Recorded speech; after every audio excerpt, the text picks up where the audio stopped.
الواحد لما يبقى متضايق بيبقى نفسه يفضفض مع حد، وساعات الواحد لما يفضفض مع حد يرتاح. طب ما انت فضفض مع ربنا سبحانه وتعالى وانت ساجد كده، اقعد كلمه وقول له يا رب هون عليا كذا، يا رب اديني كذا، يا رب يكفيني من كذا. فاللي يعمل كده وهو بيكلم أكرم الأكرمين وأرحم الراحمين، العزيز الحكيم الذي بيده ملكوت السماوات والأرض، الذي لا يعجزه شيء في الأرض ولا في السماء، الحكيم العليم. إذا هو بيكلم ربنا وهو مؤمن هيبقى واثق إن ربنا هيحل له المشكلة دي. وخلق الإنسان ضعيفا. إحنا مخلوق ضعيف ما يقدرش يعمل حاجة لوحده من غير ربنا. وما في إجراء تصحيحي أنا ممكن أعمله مع نفسي إلا بعون الله عز وجل. عارفين التوبة؟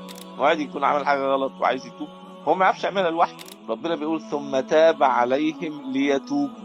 فالتوبة أصلا اللي الواحد بيعملها يعني ويحس إن هو كده يعني عمل حاجة جامدة، هو في الواقع ربنا تاب عليه عشان يعرف يتوب.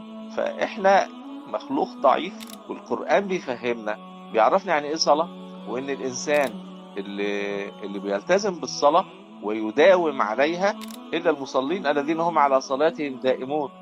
أصل أنا إيه ساعات أسأل حد أنت بتصلي؟ يقول لي آه بصلي. بتصلي مظبوط؟ آه مظبوط. يعني ما بتقطعش؟ لا لا، يعني ما بتقطعش حاجة في الصلاة ولا بتاع؟